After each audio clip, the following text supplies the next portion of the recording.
Hey guys, and welcome. We've got a special episode for you today. I'm Wes, and one of my favorite things on this planet is X-Men. I grew up watching the X-Men animated series. It formed my life. It got me interested in comics, and it's probably the reason that I'm a lifelong fan of comic books. And then it came to my knowledge that somebody had never seen a single episode. Hello, I am Jason, and I am the person Wes is talking as somebody.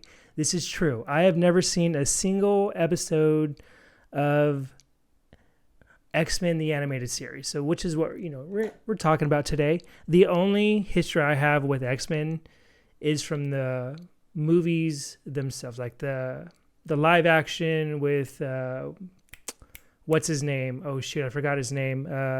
Hugh Jackman? Hugh Jackman, yes. I've only know X-Men from Hugh Jackman movies and nothing else. Like not even really comics, anything like that. Sorry. I'm, Did did you see that movie in theaters? Like, so your first exposure to X-Men was seeing them in a movie theater. I don't even think I saw the first X-Men movie in a theater because I thought it looked dumb.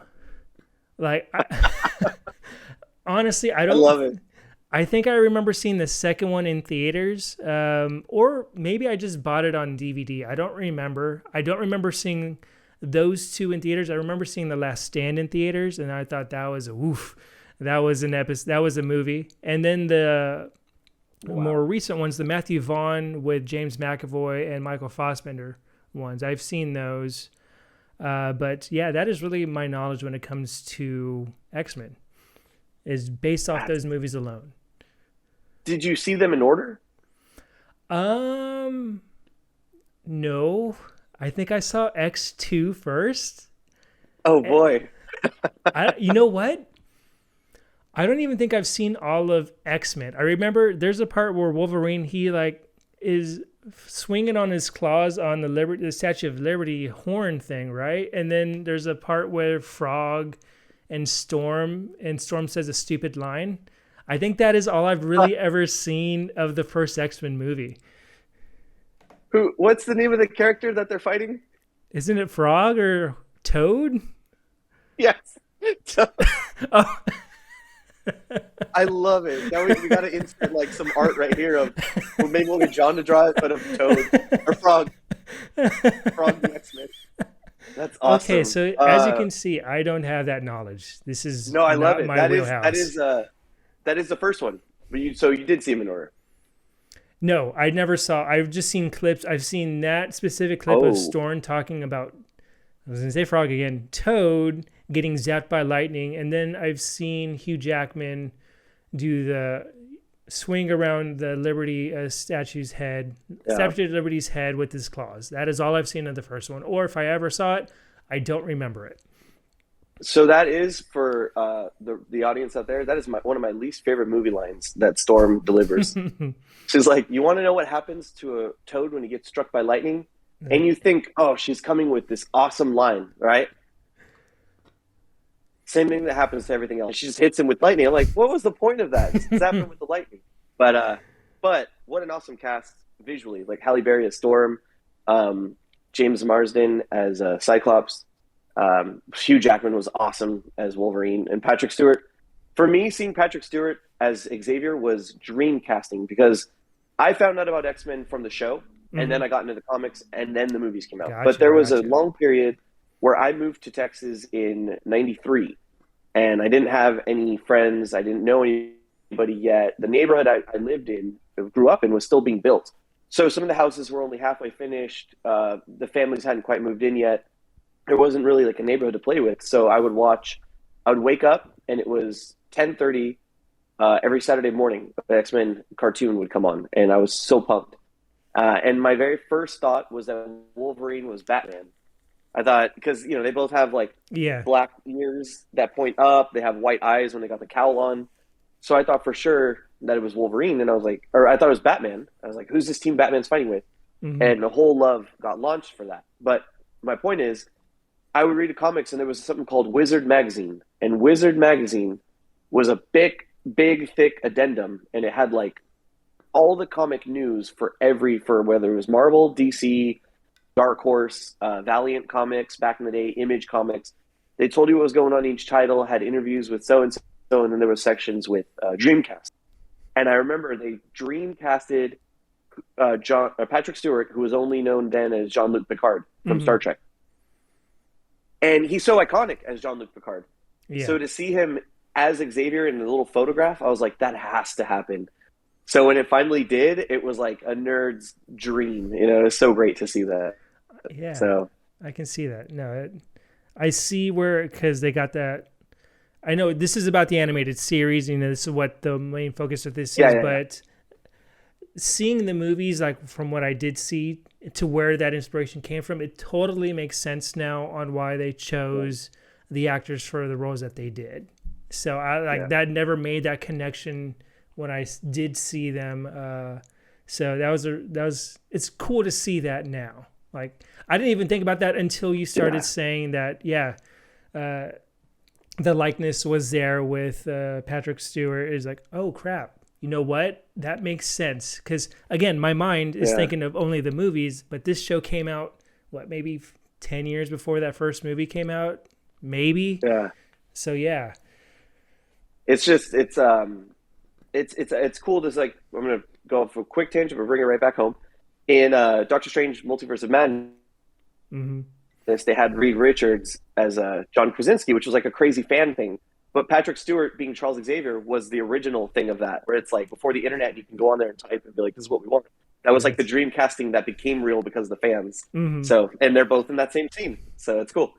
So real quick about the series, the inspiration for the series came about because X-Men, Uncanny X-Men, they did a relaunch. So things had gotten kind of weird in the 80s, and then they did a new comic book. They brought in Jim Lee, who was a rock star comic book Love his art. artist.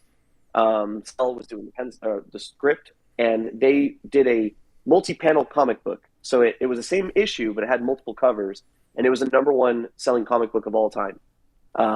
And they saw that they had a hot ticket on it. It was Uncanny X-Men throughout the 90s was always the number one title in the comic book sales. And it would show you that in Wizard magazine. So it was a juggernaut. So Marvel sensed that they had a hit on their hands. And a lot of times that success doesn't transfer from one medium to another, right? Mm-hmm. You get something that's kind of cool, but it's not a cultural event. And Yeah. I would largely argue that this X-Men series became that. Yeah. And I understand you got some facts for us today. Yeah, I do. Just a few basic facts regarding the series, since again, I had never seen it. I like going on to IMDb, just kind of seeing what kind of facts fans submit to it. And these are just the ones that came to my eyes first. So with this series, the X-Men animated series, it ran for 5 years. It ran from 1992 to 1997, which I feel like at that time it feels like that is a pretty long time for a cartoon in the early 90s. I don't know. I mean, maybe like SpongeBob or Rugrats or something like that kind of compare and, glue it from there. But I feel like that is still a pretty solid runtime for a cartoon at that time. It totally is, especially if you're a kid watching it. You got to think about 5 years as a kid was an eternity. Mm-hmm. So when you start watching it right, like you start watching it at 5, and now you're watching it at 10. That's for your life. Yeah, and like, that's true. At the age of 5, at the age of 10, you're not into the same stuff, right? So for something to have that staying power, like the kids that got into it grew up with it and stuck with it. So yeah, and that was before you could go on YouTube and Google something and get caught up. Like you had to watch it. Yeah, you had to watch it. Yeah. So for the fans to grow up with that for 5 years is pretty, like you said, that's pretty good. Speaking of which, that kind of leads into that second fact that I found that I thought was kind of interesting. This series was one of the first shows to be serialized. And I didn't write this down myself, but I think what it was saying, at least the IMDb person who wrote it, this is like the first one to kind of have stories that span multiple kind of things, at least with this first season so far. It seems like the story is pretty, consistent through everyone. But I thought that was rather interesting that it wasn't that they did that, and that's a really cool thing to do because that is showing, at least in my mind, that a cartoon doesn't have to be 30 minutes and done. Like it's not a one-stop shop. You can have an overarching story and still have that fun time each episode, but still it connects at the end of the day. Absolutely, absolutely. So yeah, this show it got me into the X-Men for sure, but it at the end of it, like what it other than getting me into X-Men, it did a lot for me in terms of storytelling, Mm-hmm. handling mature themes, deeper themes, Oh yeah, for sure. loss, revenge, long-term payoffs, guilt. I don't think I'd ever seen a hero with guilt before. Like Mm-hmm. as we're going to get into this episode and unpackage it, Wolverine senses a huge amount of guilt, and there's a lot of themes that they're wrestling with that um, I didn't see that from like Superman, who back then didn't have any weaknesses other than kryptonite. It was awesome, Yeah. just never had a problem. Batman, Michael Keaton got the job done by the end of the day. So Yeah. that's cool. Yeah. But yeah, So another fact here that again, this is coming from me from who's only seen the movies, but this is the only X-Men cartoon in which the character of Rogue has the ability to fly. I rewatched the first two episodes so I can take some notes myself, but the second rewatch was like, I've seen the movies. That actress, she never flew in those. Was that something she just never wanted to do? Was that something because the directors didn't want to put up the budget for that wire work or the CGI? And then I looked, going over this, and I was like, oh, it's the only time Rogue has been able to fly. And that led me down to another question is, why does Rogue fly in this cartoon? Like, her powers are just to, whoop out of someone else. But it was a really interesting fact. I was like, huh, it kind of had me thinking about it for a little bit afterwards. Like, why is that? And I don't know. I like it. I think it works. But yeah, it was an interesting one. Can she fly in the comics? okay. I love this for so many reasons. Because number one, you're me in reverse. Because for me, Rogue flew. Rogue always flew, and to see her be grounded, I'm just like, why doesn't she fly? Like for me, that was so. I love those X-Men movies, but the most underwhelming thing about them is Rogue, how they handled Rogue, Mm-hmm. because she's such a powerhouse Yeah. in the comics and in the show. You want to know why she flies? Because you're totally right.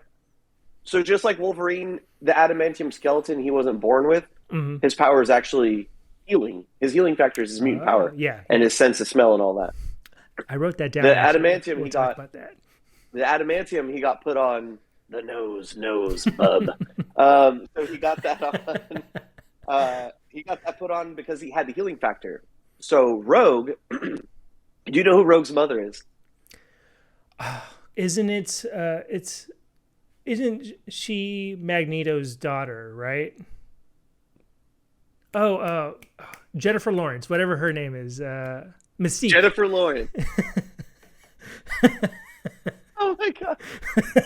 Like, I'm like, it takes me because I'm like Steve, Rebecca Remain Stamos, and then I'm like, oh yeah. I told you, dude. I've only seen the movies. I don't know anything. I'm having so much fun with this. This is great. So Mystique is her mom, and back in the day, they were a kind of a criminal duo. And Captain Marvel, Carol Danvers, was flying around, and Mystique needed Rogue to suction the powers out of Captain Marvel, and she did it for too long. She held on to her for too long, and it put Carol Danvers in a coma. Ooh. So for a long time, Captain Marvel was in a coma, was out of the comics, and was a sideline character. Mm-hmm. And Rogue had her strength and her ability to fly. Oh, I did not know that. That is actually really cool. Yeah. Yeah, but you're totally right. Yeah, she shouldn't fly. But for me, seeing it the way I did, I'm like, she should always be flying. But you're totally right. That wasn't a native power of hers. She siphoned it off of Captain Marvel. Interesting. Yeah. And then the last fact that I had is something that it is. I remember reading this. This is something that's relatively new, but Disney Plus is actually going to be bringing the X-Men animated series back. It is going to be titled X-Men 97. I believe it is going to use the same art style as its original show. Maybe a little bit, up to date in the drawing, or if they, stick with the hand animation, I feel like they would. and they're going to bring back all the original voice actors as well, which I think is super dope. I hope they can get everyone, because so far I've loved everyone's voice actors. The voice acting, that is kind of, I don't know. I mean, I like, it's very 90s. I get that, but some of the lines that Rogue says Oh in that, no. some of those lines, some of the lines that Gambit has is just like, oh god. Like, I'm excited to have those people back. I mean, I haven't finished all of season 1 yet, but it's super cool that they brought everyone back. I just hope they fix the dialogue. Because one of my notes Man. is, oof, this is a very 90s show. And it, so I yeah. can't wait to get into that because I'm so like all of this is just so uh, what is it, like, grandfathered in. So even if it's terrible, I would never, like, I won't. I've grown up with that my whole life, so I can't see it through your lens. I'm just like, oh, that's a great line. This is like little Wes on the playground running around. Hey Tin Man, I'm going to send you back to Oz in pieces. And just like being aggressive, and Yeah. when Wolverine cuts off the top of that car, tell Scott it's a convertible. I was like, yes, dude. Oh Yes, my man. gosh. Um, but yeah, one thing about the style that I love about the show that at least they attempted, and I don't know if animation wise it's the best approach, but the shadowing on the characters in each episode, it looks like a comic book. Like the Hmm. inks are heavily, like it looks like an inked image that's moving. Um, and I think that style works really well in comic books because you've got a fixed image. Yeah. Having Yeah. them try to move in that lighting, like move through a room and always be lit that way, is kind of difficult. So I Side can't lit, imagine just it's easy. Yeah, just have but they them. did they did a good job, like trying to make it look like a comic that is Yeah. animated. So, but yeah, uh, all right, man. So let's get into this. Yes. Today we will be covering Night of the Sentinels, parts 1 and 2. Yeah. I do have a little synopsis of both episodes, so I'll go ahead and read those off now, and then yeah, Okay. we'll just talk about the two episodes, dude. But so, Night of the Sentinels, part 1, the synopsis.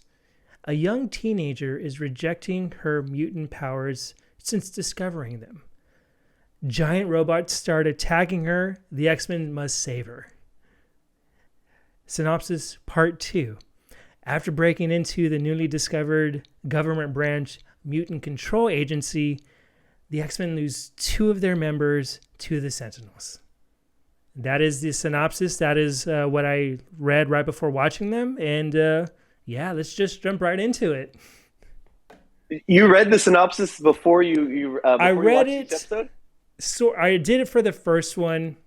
Very, like, I maybe read the first line or two of the synopsis on IMDb, and I was like, okay, no, I let me just watch them and go back and see what it is, and then that is when I started looking at the facts and stuff like that. So This yeah, is so that cool. is, This is 30 years later. yeah, it's So it's like yeah. I watched this 30 years ago, and now here you are watching it. So I love the idea that I'm like, it was like, for me, the show was like a box of chocolates. Like I just turned on the TV 10:30 Saturday morning and I watched what I got. And I love the 2022 version of like Googling a synopsis, reading up on it, Yeah, watching it no, that's, scientifically. It's great, man. thinking about it now, that is not something I had the luxury of doing when we were growing up. I couldn't just, well, Yeah. let me find the wiki article on this real quick before I jump into it. Yeah. And dude, this first episode, I'll go ahead and, like, it just puts you right in the middle of a world that has already been defined, and that is already prejudiced towards, like, the first thing you see is a naked Sabretooth, in my eyes, on the television throwing a car, and then it pans out to a husband and wife talking about their daughter. And that is something I also want to talk about. Jubilee. Is she part of the actual comics, or is this someone specifically made for the show? Because I had never seen, again, movie knowledge only, that name never came up in any of the movies that I've seen. So, if I get this wrong, I'm sure the internet won't overreact to this. But she was actually in the comics first. Really? So she was designed by Jim Lee. Mm. So if I'm correct, I'm not googling this. I'm just going off the dome. But Jim Lee introduced an Asian character because her name is Jubilation Lee. Um, Oh. that's her full name, Jubilation Lee. So her code name, it's great. Like nobody would ever figure out it's her. Is just Jubilee. Hmm. Um, and I'm gonna say that was Jim Lee's influence, and that Okay. she came from the comics as a new character that would be our that would be the viewer's introduction. We'd get to know the X-Men through Jubilee's eyes. Hmm. So she's the avenue to get us into the team. Gotcha. They had Okay. done that. That's actually a technique that they've done in the past. So like Kitty Pryde in the 70s and 80s was the Jubilee of the team back then. Okay. Like the young person that the readers can follow into the comics, that we Uh, access the team through them. And the joke was always the issues would always be like, "Welcome to the X-Men, Kitty Pryde. Hope you survive." And the X-Men would look like terrifying and creepy, and it would be such a cool cover that you're like, "What? What happened? They're bad guys now?" uh-huh. You're just seeing it through Oh. their eyes. So Jubilee was that character after a while. The character that was created for the series was Morph. And actually one of my notes at the very end, morph mates for the show only because that is I don't be mad at me. I hated his laugh so freaking much. Like What do you not like about? it was like it's one of those 90 things where he's the jokester, right? He had to be obnoxious. But gosh dang, he was so obnoxious and rest in peace, Morph, but I pour one out for him, but my goodness. That was I'm still sad about it.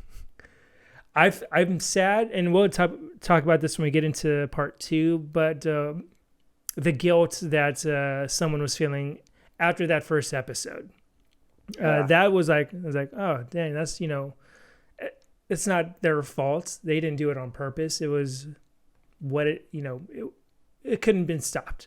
But yeah, so Morph was created specifically for the show. Okay, that is good to know. But yeah, man, like I said, But oh eventually became part of the comics. really? Yes. How So did they in the do Age of that? Apocalypse, Oh, okay. which is an alternate timeline, we don't have time to get into that now. But in the Age of Apocalypse storyline, where they went to an alternate timeline that without Xavier, Morph was reintroduced to the comic book series and was made a character in that timeline. Oh, Still a okay. jokester, but in a world where everything's so dark and gloomy because Apocalypse runs everything, he was Hmm. so refreshing as like a optimistic, upbeat character who's like Gotcha. really is aware of the pain that everything, like the pain of the world, but he's doing his best to push that to the back and Gotcha. be the uplifting guy for everyone else. And it was that depth to that character, it brought him back because the fans liked him. They actually made Okay. him relevant, and it was awesome. Oh, So he interesting. comes back. But yeah, man, like I like how I love it when shows and movies and even video games just throw you right into the thick of it. Like they Yeah. don't world build. They just throw you in and you kind of put the clues together yourself. I really love when stuff does it, and I'm surprised again that they did that for a show like that. For, comics. I guess it makes sense because the X-Men comics were a thing way before the show. But having the show itself, we're not going to give you any background. We're just going to have, we're going into a divided population where mutants are the outcasts, and Yeah. that is how it's going to start. I thought that was really cool. And to your point, like that show easily could have started with, "Hey, here's a cool X-Men, here's a cool superhero team, and this is why they're cool." Mm-hmm. Right? Like here's an action scene. But instead, like you're pointing out, the choice was to establish the world first. Yeah. That the X-Men are feared and hated, and that really sets that tone, for their environment. That even Mm-hmm. though they're superheroes, they're underdogs. Yeah. Even though they're powerful superheroes, that's something that like with Spider-Man, J. Jonah Jameson thinks he's a menace, but New Yorkers are kind of they're indifferent. You know what I mean? Mm-hmm. They might like him, they might not like him, but mutants are feared and hated, and it's such a great original, unique theme for a superhero team. Yeah. So That was really interesting. That was really cool. yes. Yeah, and naked Sabretooth. God, that I is love it that because costume. That you costume, dude, you say he has to be naked. There's no way. That is such a skin tight costume that you can't see a seam at all. No, that dude just doesn't have anything below the waist. He's just a naked, he's a beefy unit. dude.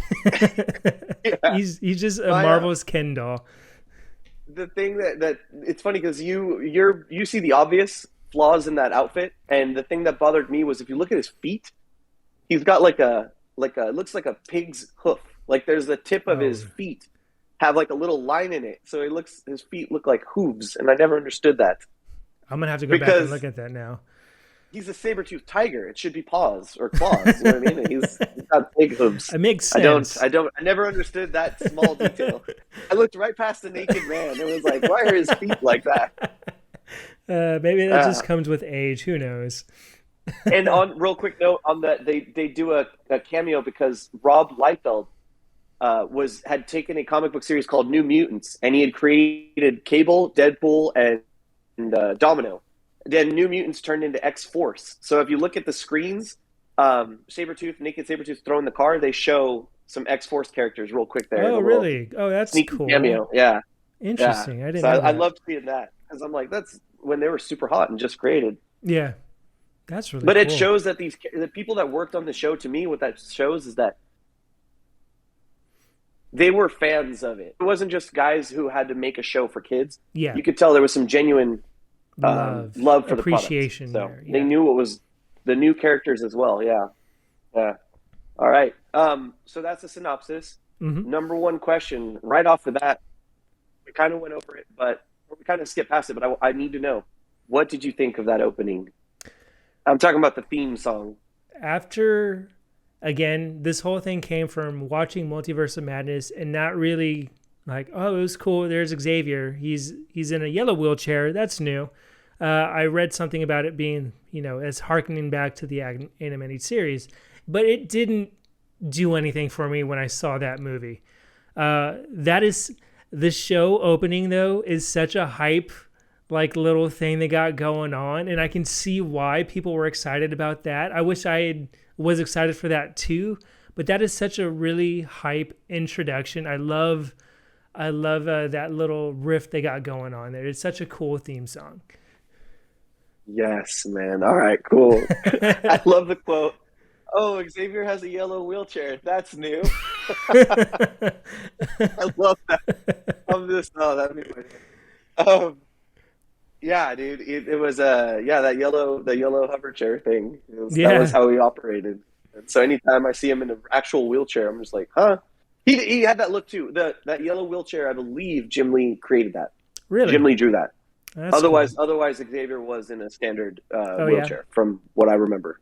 Okay. Yeah. So cool. So now, um, what are your thoughts? What are your thoughts on Jubilee? Because as you've pointed this out, you've mentioned it's very '90s. So things that I've grown up with that I wouldn't question. I want to see like what you think of her style.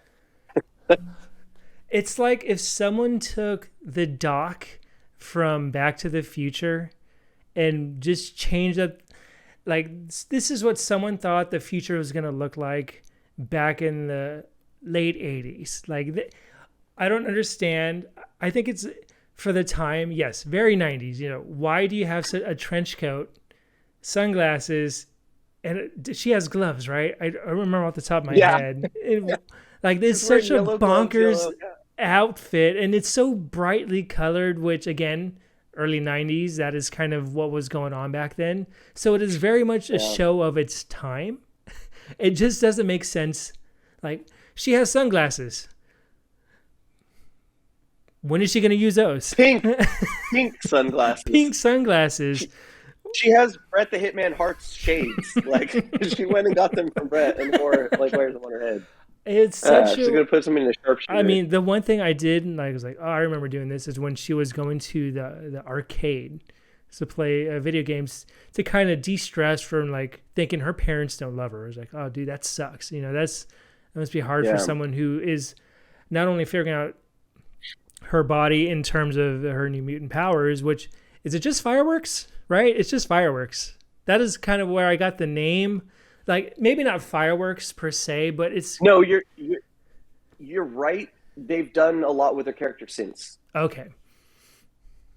because Gotcha. she suffers from Robin disease, like not Robin disease, but Robin syndrome, where it's like you're the Robin to the Batman. People start to think that you're annoying. Oh, gotcha, So like gotcha. Jubilee being like the kid friendly access, like you're a teenager, you relate to Jubilee. Now you're interested in X-Men, and that's why I'm saying that character is something that they perpetually do. Like in the 70s and 80s, Kitty Pryde was that character that young people could relate Gotcha. to that brings Okay. them in.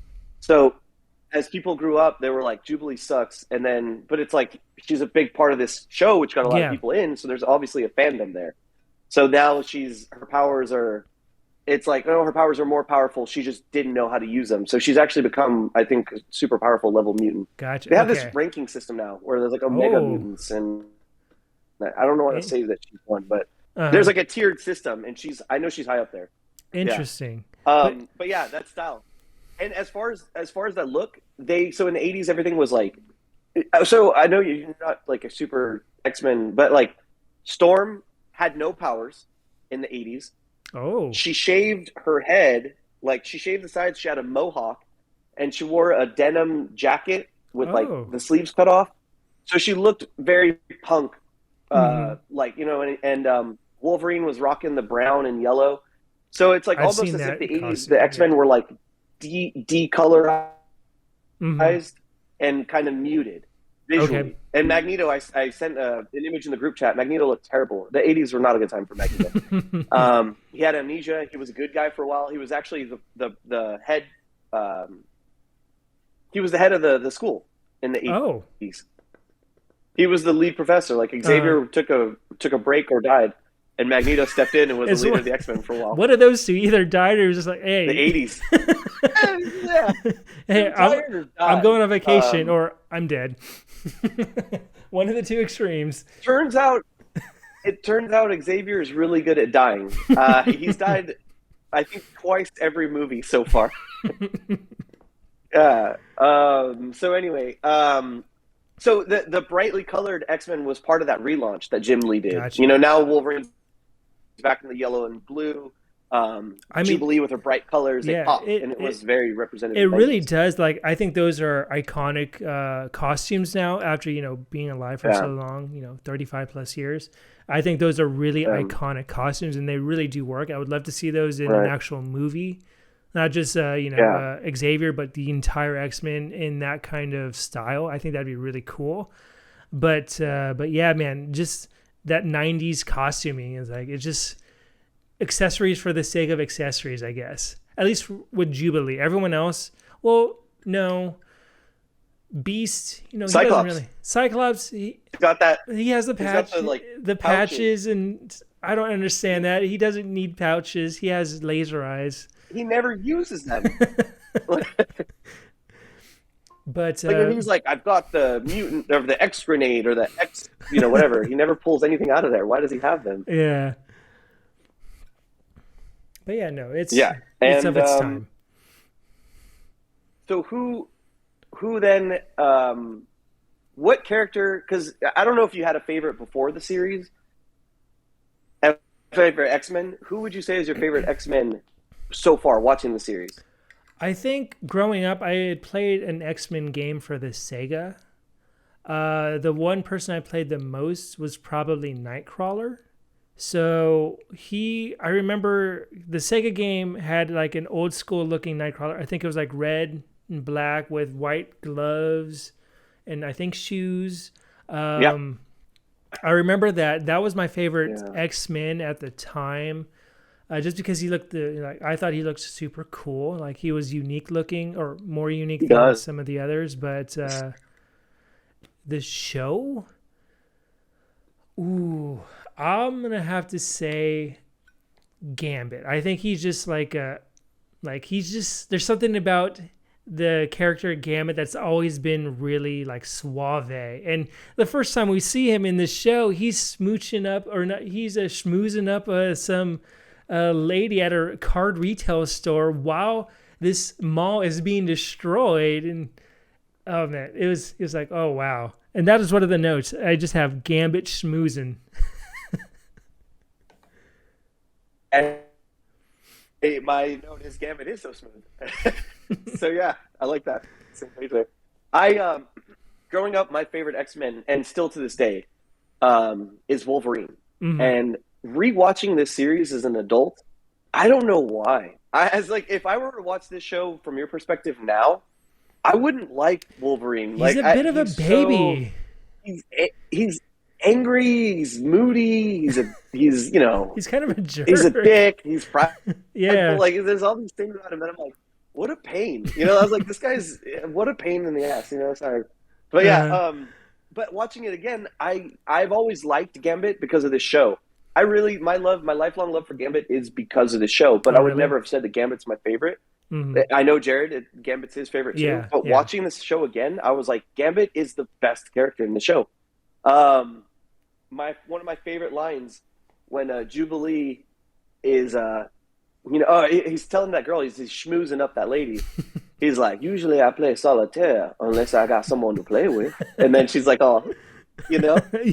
and then he's like, get out of the way, girl, and he grabs Jubilee and he like does the shoo, shoo, shoo, Mm. shoots the cards at the Sentinel, Yeah. and I think he says something about wanting to play 52 card stud or something, and she goes, how did you do that? And his answer is, with style, petite, with style. Yeah. It's so cool, man. Yeah. He's a So really cool. cool. And I just want to talk about, like, okay, we are introduced to these Sentinels pretty early on into the first episode.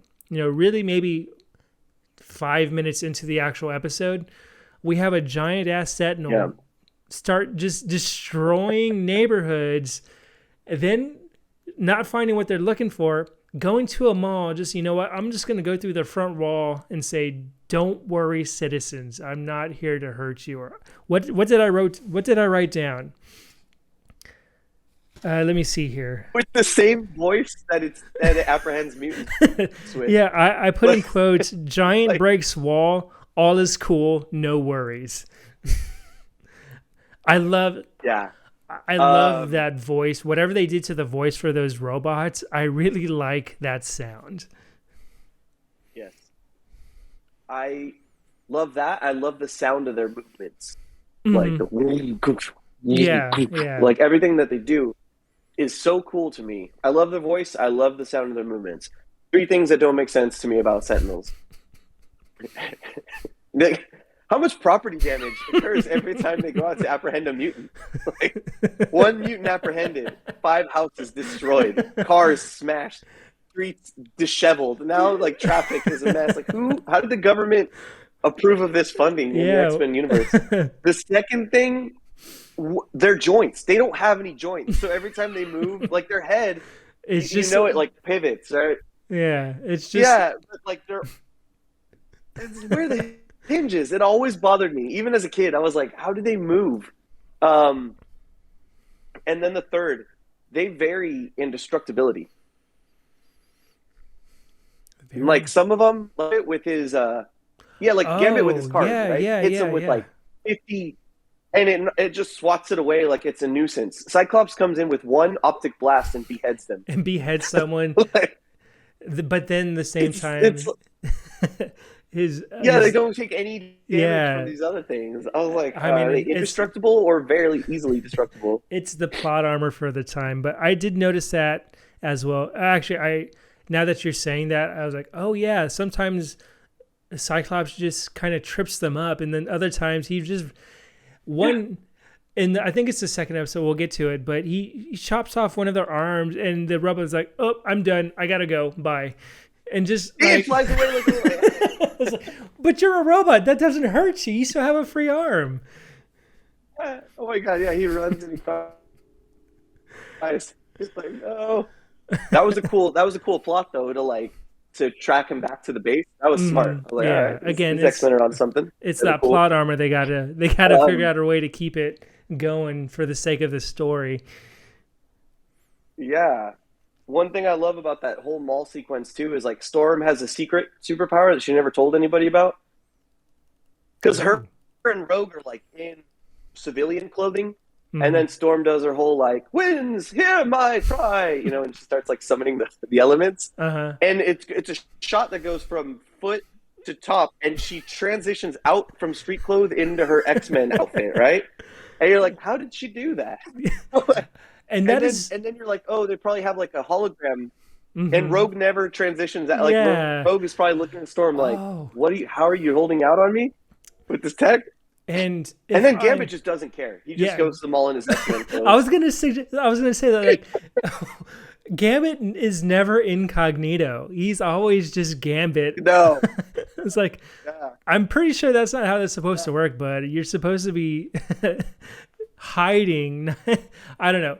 I do want to say though, that is the only time I think I see Storm and Rogue in civilian clothing as well. Like all the other episodes I've seen, they've been in their costumes. I think. yeah, Oh, yeah. there's. I love because in the comics they would be in like if they're hanging out at the mansion, they're wearing street clothes or gym clothes or something. Mhm. So you'd see them at rest, and they weren't wearing their outfits. But in the show, it's like that's too much animation. Let's just have them Yeah, hanging out, always ready for probably. battle. Yeah. Um, but yeah, one thing I want to say is I love all the voice actors. To me and not just in the characters in this episode, but throughout the series. I think they nailed it. But it's also my introduction to them. So for always, this is how they sound. Hmm. Like whenever I read a comic, I hear Gambit sounds like this. I hear Wolverine sound like this. I hear Cyclops sounds like this. They're always going to sound like this. You, on Yeah. the other hand, are watching it in reverse. So what are your thoughts on the voice acting? I like the voices. I think fit the characters. The voice acting, it's a hit or miss for me. Sometimes it's like okay, I can dig that. I was like ooh, I like a scene that I kind of oof both times I watched the first episode is when this is still at the beginning of the episode. Everyone is running away from the Sentinels. They're running past Rogue and Storm, and then Rogue and whatever that voice act like. I don't know what that voice is. I swear I've heard that voice actor before in other things. There's something about that voice that is just very familiar sounding. I just don't know why. But she says there must be Yeah, a sale going on or something like in some type of weird southern-ish accent.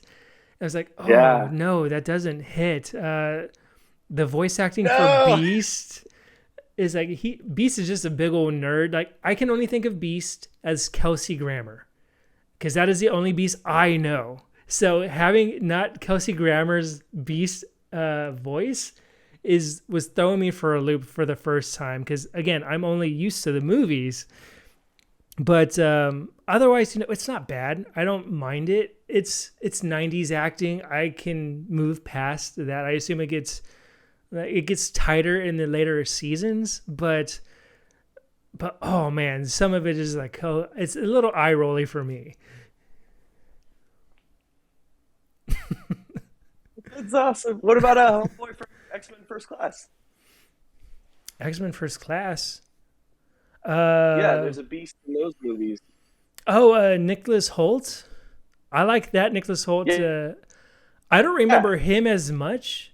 I think Kelsey Grammer is the more iconic one because he was a bigger part in episode like X-Men X2, right? The Last Stand. Was he? No, was it the Three. last time? Okay. Yeah, for whatever reason, I just Yeah. associate Beast with Kelsey Grammer. They messed up though because it's I can't remember if it's X-Men or X2, but there's a TV and they're interviewing wow, Dr. Hank McCoy. Hmm. And it's not Kelsey Grammer. So it's a guy with glasses. They're like Dr. Hank McCoy. No, no, he's on the news and he's being interviewed. And then in X-Men: The Last Stand, it's Kelsey Grammer. I'm like, what happened here? But one line that makes absolutely no sense for me that even my love of the show couldn't defend is Beast is like, I used to think how she got her nom de guerre. Now now it's no mystery. I'm like, her name is Storm. She controls the weather. Like that's literally what. Why do they call you Storm? It's like, really, dude? You couldn't have given one guess. Yeah, Like Beast. everyone's name is I don't pretty on know. the nose. Like Yeah, Cyclops, literally, he's got one beam, like one line on his face. So they're pretty on the nose, guy. yeah, no. But yeah, Beast's dialogue, I it's think, great. Beast's dialogue is definitely the most eye rolly out of everyone. Just because he's smart. He's like, oh, I know poetry. I know, I Yeah, know all this fancy stuff. It's like, dude, you're in a jail cell. Hey, okay.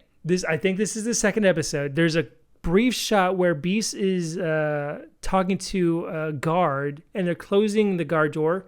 The shot is of Beast upside down, but when you see them closing the door, Beast yeah, is like this, like he's horizontal somehow. yes, yeah.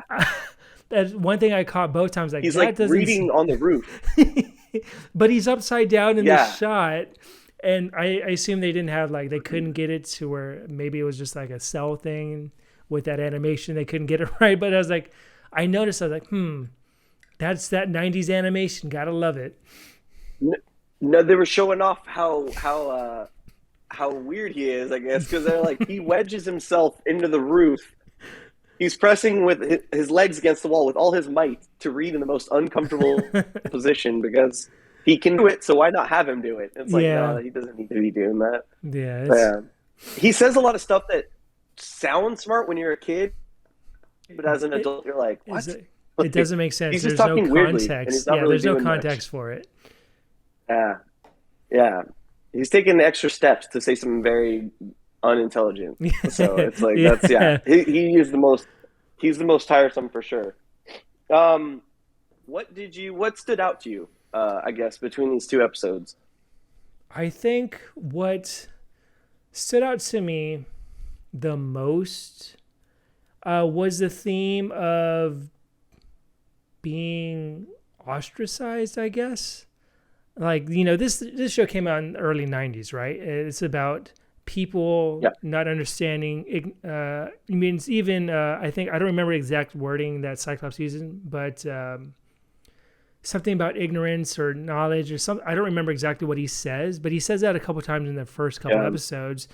And honestly, that struck me because, again, I'm not going to get super political, but some of those People hate what they themes. don't understand. Yeah, there you go. People hate what they don't understand. I feel like that is, coming around again in just the world, especially in the U.S. with stuff that is going on right now. Yeah, That theme really stood out to me. I was like, oh wow, this is kind of happening.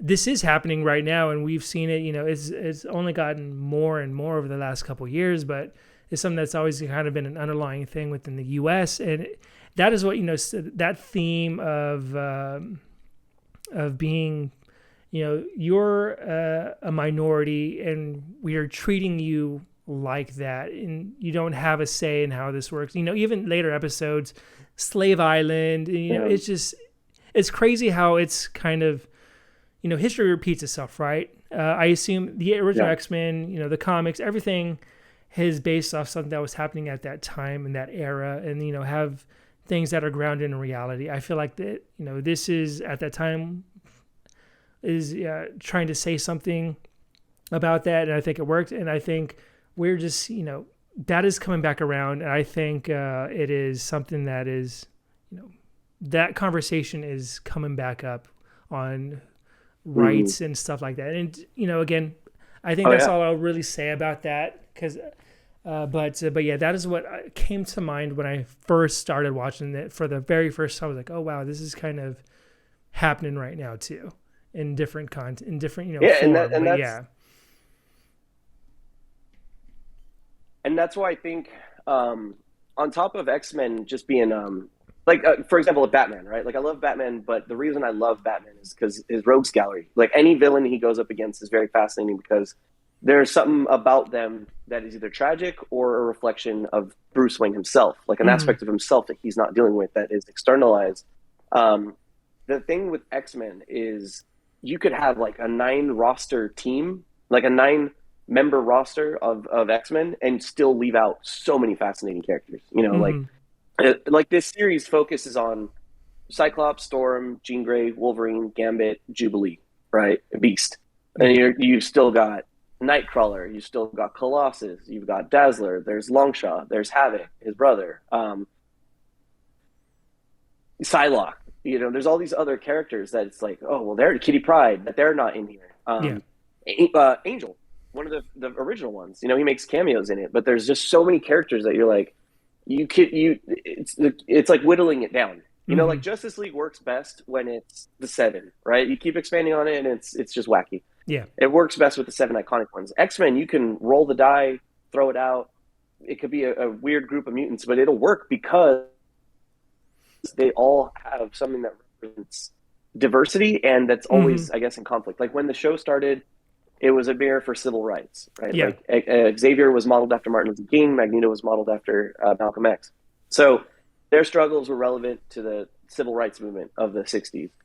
Then, you have like gay people and AIDS in like the 80s and 90s. But again, it's like you look at them and you're like, well, I don't know, this guy could be a mutant, right? That like mutant phobia was also made in like real world homophobia, right? Where it's like, well, they look like a person, but I don't know. Yeah. And then now you have, it's always going to be relevant. Like there's always it's like a spin cycle of somebody being hated upon because, like you said or pointed out, people hate what they don't understand. And to also, I guess, have sympathy for people that are bad, right? Like it's not just like, oh, this guy's a villain.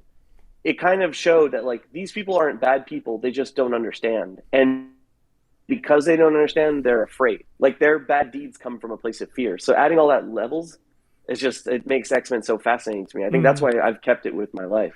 Like it wasn't just, Power Rangers win again, on to the next. Like there was some real stuff happening. And questions like the parent, Jubilee's parents, wondering if they could love their daughter even though she's a mutant, Yeah, stuff like that. I was like, wow, this is some pretty heavy stuff for a children's comic cartoon. And I commend the show for having the gumption to stick with that and that be the opening episode of the series. Yeah.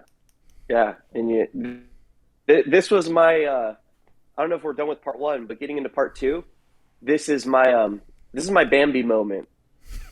So like, I remember my mom would always tell me that like, when Bambi's mom gets killed, that it was like the saddest, it like changed that generation, right? Like that was how they dealt with death. And I think for us, I would say it was Mufasa, but before Mufasa, it was Morph for me. Seeing a character that I loved, that I liked. And it's crazy that he was only there for 2 episodes, but it's like he was part of the team for me. And having that happen, where they also have to make a decision to leave him behind. Like Cyclops having the weight of being the leader, but making a decision that maybe he doesn't even agree with, but it was the one he felt like he needed. For the good of the team. Because he had to sacrifice Beast and Morph to get everyone else out of there.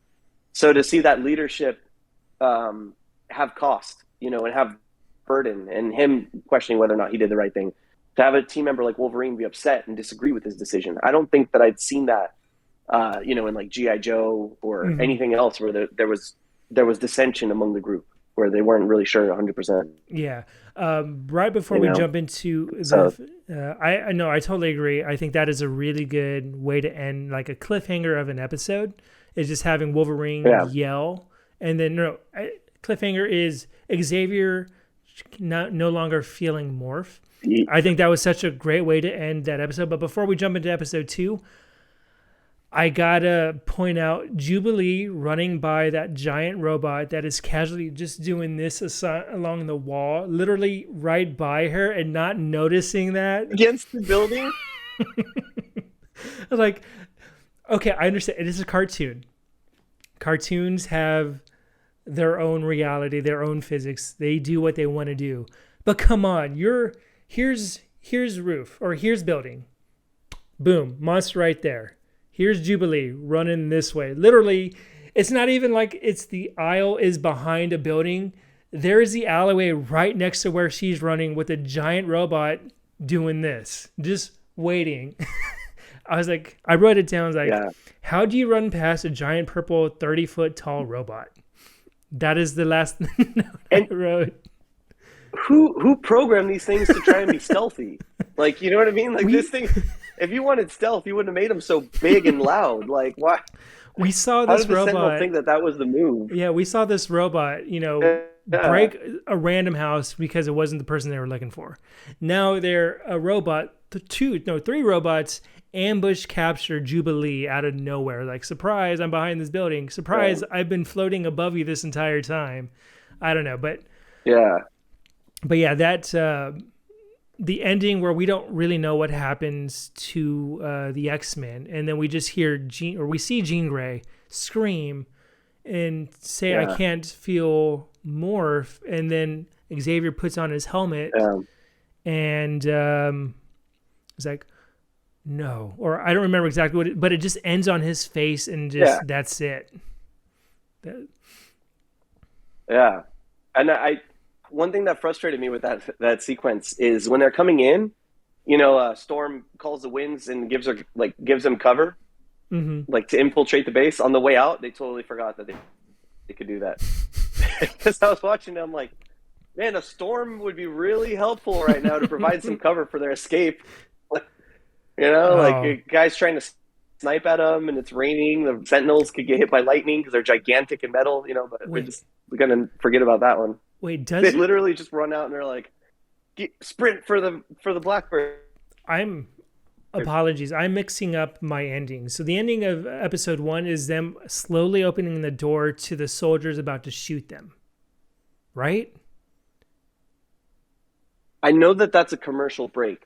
Oh, is that a commercial break or maybe that is a commercial break cuz No, I'm sorry. What I should say is, I guess I do know that that's a break. I'm trying to figure out, is that the end of the episode or is that the break in the commercial break? Because Storm's about to open it, and then Wolverine pushes the door closed, and he's like, I can smell him. Like, the nose knows. that is, oh no, that is Yeah. okay, I He think smells that's the like, beginning of episode 2. Yeah, that is beginning of episode okay. 2. Uh because the first note I have is Wolverine's got that super nose. Yeah. Yeah. He's got that super nose, Okay. man. Again, coming from the movies and the movies only, I did not know Wolverine had a heightened sense of smell. Was that something that's always been there? Oh, okay, maybe I'm getting that wrong. Maybe Hugh Jackman in the movie could go and smell a little bit, like, hold on, something seems fishy. But Yeah. the fact that Wolverine in the cartoon is able to smell the ozone, is able to smell gun oil, that threw me off. I was Yeah. like, oh, wow, this is interesting. Yeah. I didn't know he could do this. Yeah. That's what I say. His superpowers are actually healing and his scent. Mm-hmm. So it's just, yeah. The adamantium skeleton, everyone would say was his power. I'm like, no, that came after. He didn't have it in the beginning. Yeah. And the bone claws, I guess. I remember bone Not claws. the metal claws. Yeah. Yeah. But yeah. I like Wolverine. Storm's trying to pull on a cabinet, and she's like, it's locked. And then he goes, shing, with his claws, like, unlocked. Great. I love these little segments. These are quotes that run through my brain for the past 30 years, just periodically. It's great. Yeah. Let's see. What did you think? I think. Because after that, I mean, they run out. What do you? Oh, the pool scene where Wolverine kind of runs out on his own. Yeah. Billiards, I should say, not a scene in a swimming pool. So that is something that's kind of like something I always picture Wolverine doing. Like, even in the movies, he was always. I think the first time we meet Wolverine, maybe it's a cage fight, but it's like after the cage fight, he's in a bar somewhere. Yes. Yeah. So maybe I do Right. Yeah. more of X-Men than I thought I did. But yeah, I always like picture Wolverine being in a bar somewhere with like that kind of Cowboys cold winter jacket. And it's funny enough, they're actually making a Wolverine video game from Insomniac, who did the Spider-Man games for the PlayStation 4. So I'm excited about that. But yeah, man, that entire scene, like where Wolverine is so upset with Cyclops and the team for like not going back to save Beast and Morph, now that we know that Morph, the guilt that he feels, It was like, ooh, Hmm. yeah. I think I don't remember seeing cartoons that showed that kind of, screw you guys, I can do this on my own, or this, you did this on purpose, or we could have saved them. It was really interesting to see that. Yeah.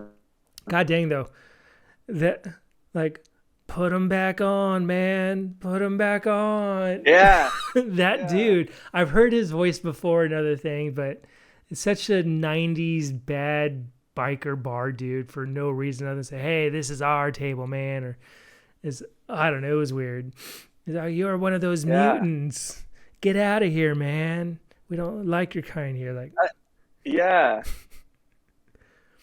Well, I guess in the 90s that was like the thing, the because in Terminator 2 they do the same thing, right? Where Terminator yeah. walks into a bar and it's the biker guys are just like roughing him up, putting cigars out For on no his reason, pets. like, dude. So I feel like, yeah, yeah.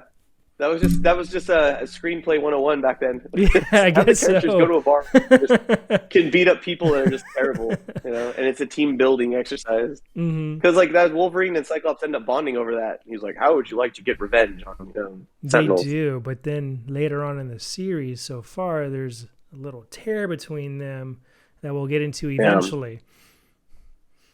yeah. And it's just funny because as a kid, like again, like I said earlier, like I loved that Wolverine was angry and like moody, and now as an adult, I'm like, oh, what an exhausting like for Yeah. like I feel bad for Cyclops. He's got to make a tough call. He just lost two friends, and now he's got Wolverine being a pain. He's got to go deal with him and his mood swings, and Yeah, yeah, I was yeah. like, that's a lot of work. So it's funny now to look at it as an adult. I'm like the things that I thought were cool as a kid. I'm like in terms of I guess character tendencies, not in terms of overall product, but just Hmm. it's like Wolverine, tiring man. Yeah. So, but I do like his solo stories. Like I like him as a Yeah. when he I goes off on his own. I think that really shines who Wolverine is as a character is when he's by himself Yeah, figuring stuff out too. I do like yeah, that. And again, that's for a yeah, later time, but yeah. yeah. Fair enough. Well, anything else? Any thoughts? Anything you'd like to review or I did have one last. This isn't a nitpick. Actually, a couple of things. So, the second yes? episode Here we go. is them. Jubilee has been captured at the end of episode one, right? And so the Wolverine, or not Wolverine, Yes. the X-Men are infiltrating this mutant control agency to get Jubilee back. And then the process, they realize that this isn't a cool agency to have, right? So they end up Yeah. destroying all the names that are a part of this system.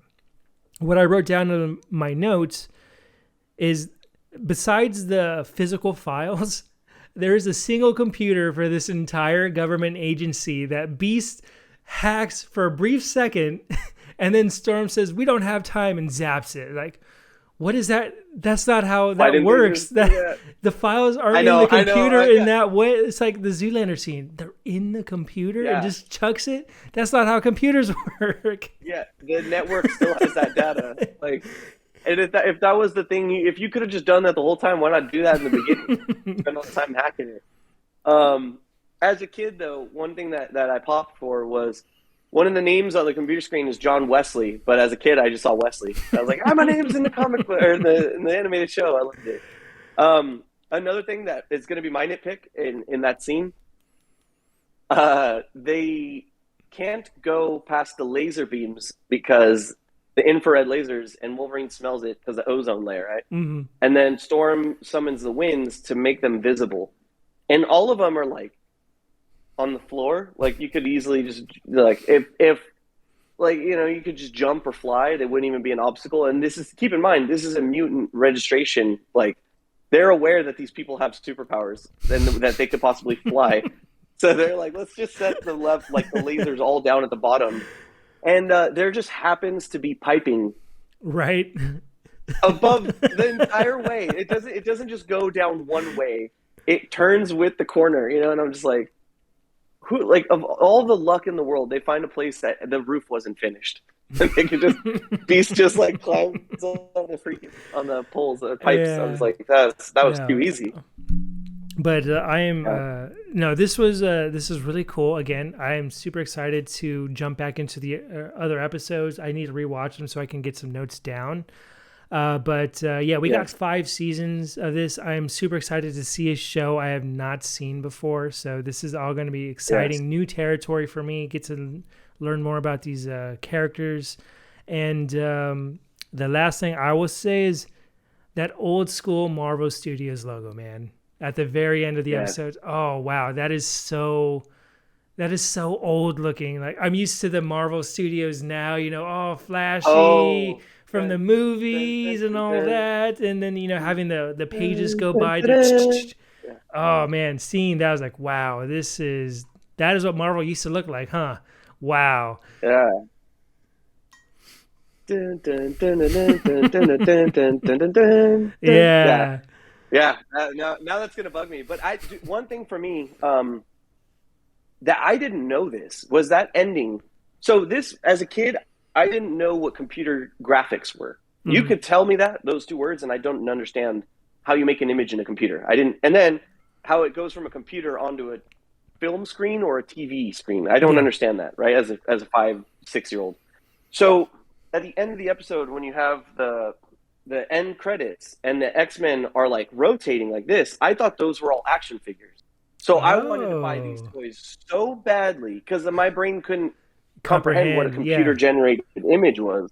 So I always wanted to buy those action figures, and then eventually I would get them. But what a cool idea to build Those excitement models. for Yeah. kids, because a lot of I read about it. A lot of kids thought they were action figures. So now you're selling the toys like hotcakes. What I Interesting. didn't know, because that it was only in the first season apparently.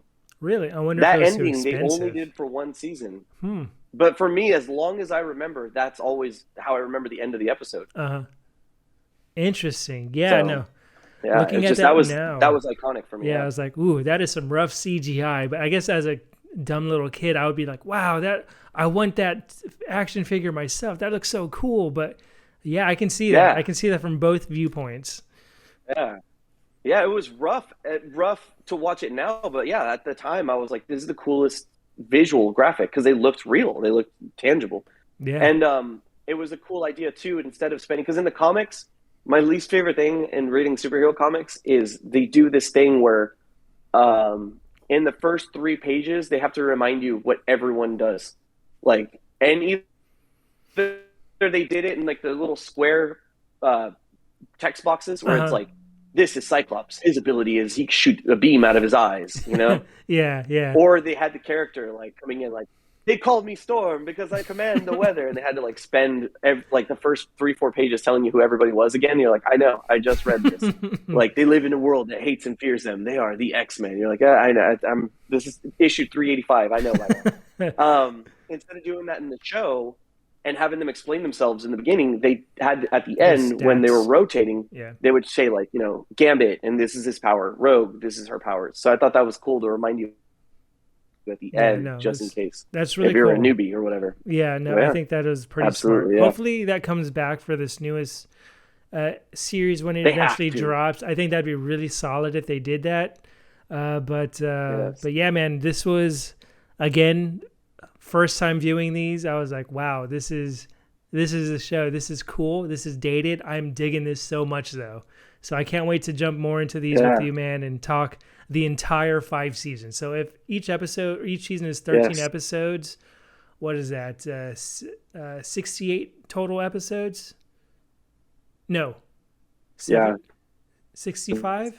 Well, I don't know about math, but I know we got some episodes to watch for sure, which I'm excited about, man. This is great. I love hearing stuff like this. So, real quick, the joke then in the first X-Men movie when Hugh Jackman's wearing his black outfit and Cyclops burns him with a, what did you expect? Yellow spandex? Like, you didn't, just that one went right over. No, because I remember I played like a Capcom game every now and then, so I knew what the Okay. Okay. originals looked like. It wasn't Yeah. super funny. I actually really like the iconic Wolverine look Okay. myself. Okay. I think it's a really cool, dope costume. Maybe not necessarily the pointy ears, because I don't know why that uh, exhibits a Wolverine, because Wolverines are mammals and they just look like a giant mean squirrel skunk thing. But yeah, no. I I like these costumes. I think they're the iconic costumes that I remember viewing the few times I would watch anything X-Men related or see a comic that I didn't end up reading because it was X-Men. But yeah. I want to do an X-Men series, but with the versions of them that you think they are. Like what you just said, instead of Wolverine, like mean squirrel skunk looking guy versus Frog. Like these bootleg knockoff Like the way you describe it is These so funny. terrible Like, Netflix oh, that's awesome. episodes, like Yeah. those very bad Netflix Piranha knockoffs, but it's like a Thanksgiving type of stupid horror Yeah. Oh, movie. yeah. Yeah. I mean, Yes. I It's can probably make a amazing. low budget film. I'm about to go back to film school or go to school for film, Hell so yeah, man. we can make a Sweet. knockoff. Let's Frog, go. All right. I like it. hydration girl, or what is a weather person or something like that. I don't know. Uh, do you know where Wolverine first made his appearance? Because I was gonna commenting on the outfit. I was like, yeah, I'm gonna. I don't know why he has those ears. Hmm. They don't make any sense. Especially But over the he's had eyes. him ever since his first. He's never had an outfit without him. Do you know where he first made his appearance? First appearance of Wolverine No. in the Hulk comic book. Really? Yeah, before he was ever an X-Men, he was already a character floating around out there. No It's way. he has whiskers like on on Oh his mask. God. There's like lines on the side of his face that Oh look like no. whiskers. No, no, no. So That at least they got rid of those. Yeah, yeah. All right, it's well like the that cover is like Hulk fighting I don't know, like the Abomination or Wendigo or something, and then there's like Wolverine also flying in to fight. I'm just like, yep. So I don't know, but he wasn't created specifically for X-Men. He eventually ended up on the team. interesting. Oh, I didn't know that. I thought he's always just like been like one of the Yep. core X-Men people. Well, he is a core X-Men people, but I thought he was written as an X-Men himself. I don't know. He was a nuisance for the Hulk, and then made it. Jen joined the team in the giant-sized issue when they kind Hmm.